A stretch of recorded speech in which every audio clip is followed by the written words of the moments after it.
তোমার ভাই? দাদা দাদার কি হয়েছে? দাদার মৃত্যু হয়েছে কি কারণে?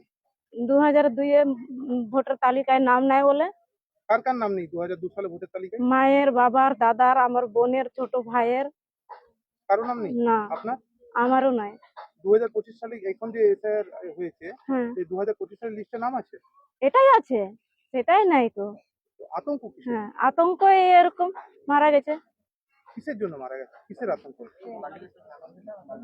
দেশ ছেড়ে পালিয়ে যাবে, ছেনা পেনা ই করে চারটা চারটা ছেনা ঘর দর থেকে খেতে দিবে মনে হয়, ওই টেনশনেই ও মারা গেছে। কি হয়েছিল? কিছু হয়নি তো, ভালোটাই ছিল। আমি শুক্রবার আসছি, ভালোটাই মোর সাথে কথা বল, শুধু বলাটা বোন আমি কানে শুনতে পাইনি তো, এটাই বলছে। আমি বলি ভাত খাইছি, বলে হ্যাঁ খাইছি স্যার। মানে কি কারণে এই যে মারা গেল, সেটা কি কারণে মারা গেল? ভয়ে। কি হয়েছিল কাল রাতে? কাল রাত্রে কিছু হয়নি, এবার মা আলাদা ঘরে থাকে, দাদা আলাদা ঘরে থাকে, এবার রাত্রে ডাকছে ছিল। এবার বয়স্ক লোক অত রাত্রে কি ঘুম জেগে থাকতে পারবে? চুপচাপ দাদার কাছেই মা শুয়েছিল, এবার কখন কি হয়েছে মাও জানেনি তো। হার্ট অ্যাটাক হয়ে গেছে, সকালবেলা যখন ডাকে মা দেখে যে মারা গেছে ছেলে। কি মনে হচ্ছে? এসআইআর হ্যাঁ, কিসের আতঙ্কে মারা গেছে আপনার দাদা? ওই যে খেতে দিচ্ছে, কাগজপত্র ঠিক নাই, এর জন্য টেনশনে। আপনার নাম? আমার নাম মনু টুডু। কোথায় থাকেন? আমার খারডাঙ্গায়, জগপুর। কে হন? বোন। বাবলু হেমব্রম বলে একজন আদিবাসী মানুষ, যার বাবার নাম মহেশ হেমব্রম।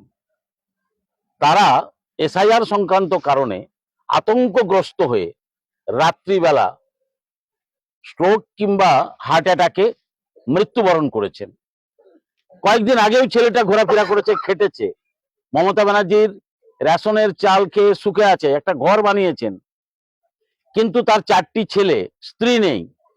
সে হঠাৎ দেখলো যে যেহেতু 2002 সালে তাদের নাম নেই ভোটার তালিকায়, তাই বিজেপি এই যে গালগল্প ছড়াচ্ছে যে যাদের নাম থাকবে না তাদেরকে দেশ থেকে তাড়িয়ে দেয়া হবে, এই যে সমস্ত বিজেপি নেতারা, সেই প্রচারে আতঙ্কগ্রস্ত হয়েছিল বাবলু।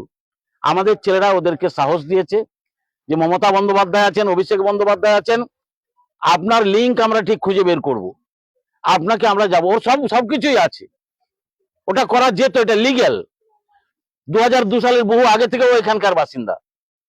কিন্তু এই নির্বাচন কমিশন তার দায়িত্ব এটা এড়াতে পারেন না, এই মৃত্যুর দায় নিতে হবে নির্বাচন কমিশনকে। কেন না, 2002 সালে তার 15 বছর আগে থেকে যারা এখানে বসবাস করেন, তার নাম যদি ভোটার তালিকায় না থাকে, আইন অনুযায়ী এটা নির্বাচন কমিশনের দায়িত্ব।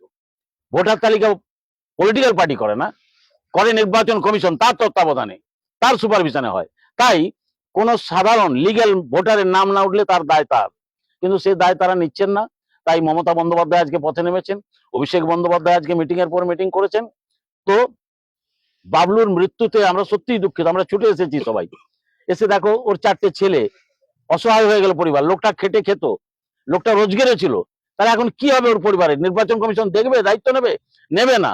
তাই আবেদন করব আমাদের দেশের মানুষের কাছে যে অহেতুক এসআইআর নিয়ে আতঙ্কগ্রস্ত হবেন না। বিজেপির কাজ আতঙ্ক ছড়িয়ে দেওয়া, কেন্দ্রীয় সরকারের কাজ আতঙ্ক ছড়িয়ে দেওয়া। মমতা বন্দ্যোপাধ্যায়ের উপর ভরসা রাখুন, অভিষেকের উপর ভরসা রাখুন,